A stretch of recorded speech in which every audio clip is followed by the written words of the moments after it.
Download the Z5 app now. जबाईसाठी माफी मागते. माफी नाक घासून मागायची असते. झी मराठी वाहिनीवरील सनई चौघडे मालिका सध्या चांगली चर्चेत आहे. मालिकेत रोज नवं वळण पाहायला मिळतंय. आपण पाहिलं की आसावरी आणि गौतम बांदेकरचं लग्न मोडतं.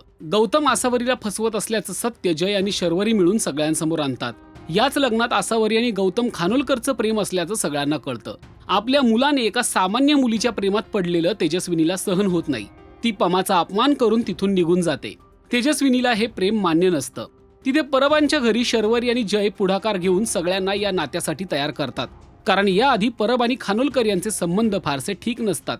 पण आपल्या मुलीचा सुखी संसार व्हावा यासाठी पमा सगळं काही विसरून तेजस्विनीकडे जाते. आपल्या मुलीसाठी तिची माफी मागते. पण तेजस्वी मात्र पमाला नाक घासून माफी मागायला लावते. पाहूया याचा खास प्रोमो. अशोक, तुझी मम्मी ती इथे आली घरी. जबाईसाठी माफी मागते. माफी नाक घासून मागायची असते. मम्मी, माझ्या चुकीची शिक्षा माझ्या मम्मीला देऊ नका. मी तुमच्या पाया पडते. कोणीही माफी मागायची गरज नाही. मीही हेच सांगते. झालं गेलं विसरून जा आणि लग्नाच्या तयारीला लागा. पमा खानोलकरांच्या घरी आलीये हे गौतम शर्वरीला कॉल करून सांगतो.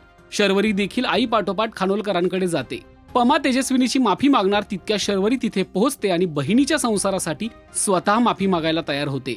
तितक्या जय हे पाहतो आणि हा प्रकार थांबवतो. जय आलाय हे लक्षात येताच तेजस्विनी रंग बदलते आणि पमा शर्वरीशी गोडगोड बोलू लागते. आता जयने हा घडलेला प्रकार पाहिला असेल का आणि आपल्या आईचं खरं रूप त्याच्या पुढे आलं असेल का हे पाहणं महत्वाचं ठरणार आहे. आता तेजस्विनीने आसावरी आणि गौतमच्या लग्नाला परवानगी दिली असली तरी हे इतक्या सहज ती होऊ देणार नाही. तुम्हाला हा ट्रॅक कसा वाटला ते कमेंट करून नक्की सांगा. आणि मराठी मालिका विश्वातील ताज्या अपडेट, बातम्या आणि गॉसिपसाठी सबस्क्राईब करायला विसरू नका. फक्त राजश्री मराठी शोबच.